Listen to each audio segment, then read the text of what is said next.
Hi guys, John the Firearms Instructor, and we are talking revolvers, whether it be a 22 or a 9mm or a 38 or a 357, 44 mag. It doesn't matter which revolver you decide. It's all about what you want. Is the revolver something you need to add to your portfolio? You know, I carry a revolver once in a while. I find a semi-automatic's a lot easier to carry. It's a lot thinner. It's not as bulky in my opinion. But there are people who cannot rack a slide. And if you can't rack a slide, the revolver simplicity is why most people choose a revolver. Now we've got a list here. I've got this is a 22 revolver. This one here is a 38, 38, and 38. This is Smith & Wesson. These two are Tauruses. They make hammered revolvers and hammerless revolvers. They make them in all kinds of colors and styles and everything you'd want. I think we want to talk about the advantages and disadvantages of each weapon, where we kind of have the idea of a semi-automatic.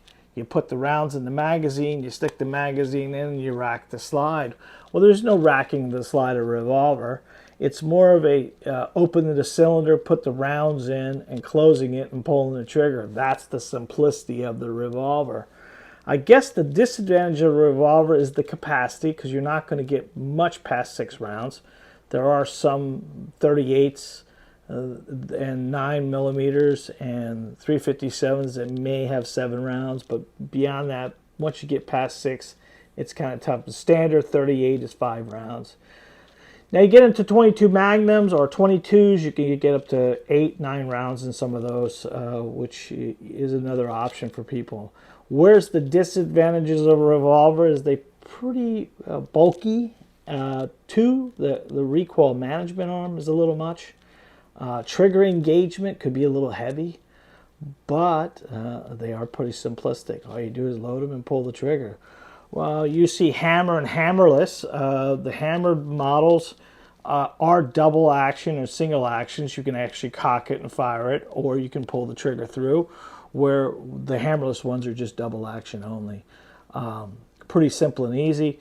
The idea of the hammerless model is it's not going to be snagged against clothes as you go to draw it or pull it out of your pocket or your jacket pocket or whatever it is like that. Simplistically, there is a lever that opens the cylinder. The cylinder pops open.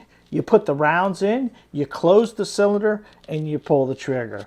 Like most small weapons, there's very little sighting system on these, but a revolver actually has what is considered a valley and a front blade.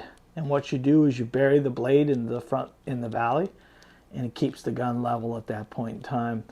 This has a lever mechanism on the left side. It pops open.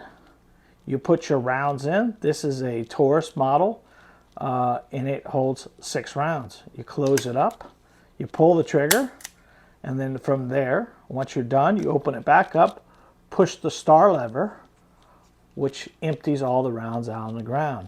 That's pretty simple. Now the real challenge, they make these in alloys. They make them in full metal guns.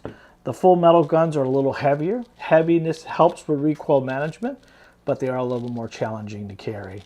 I would recommend that you have a revolver in your portfolio just for winter time and things like that. When you want to wear a jacket, you could put a revolver in your pocket. Your jacket pocket, and if you were to get accosted, you could actually engage that trigger through your jacket pocket. I wouldn't recommend it, but you could, and it would fire because the cylinder will not be snagged by clothes. Can't do that with a semi-automatic. I think you need to come down to the store and look and see if a revolver is something you want to add to your portfolio. If you'd like to, you know where we are. We're at 918 Southeast 14th Avenue in beautiful Cape Coral, Florida. We're off the Industrial Park off Vizcaya. Until next time, God bless, be safe, and remember, you are your first line of defense.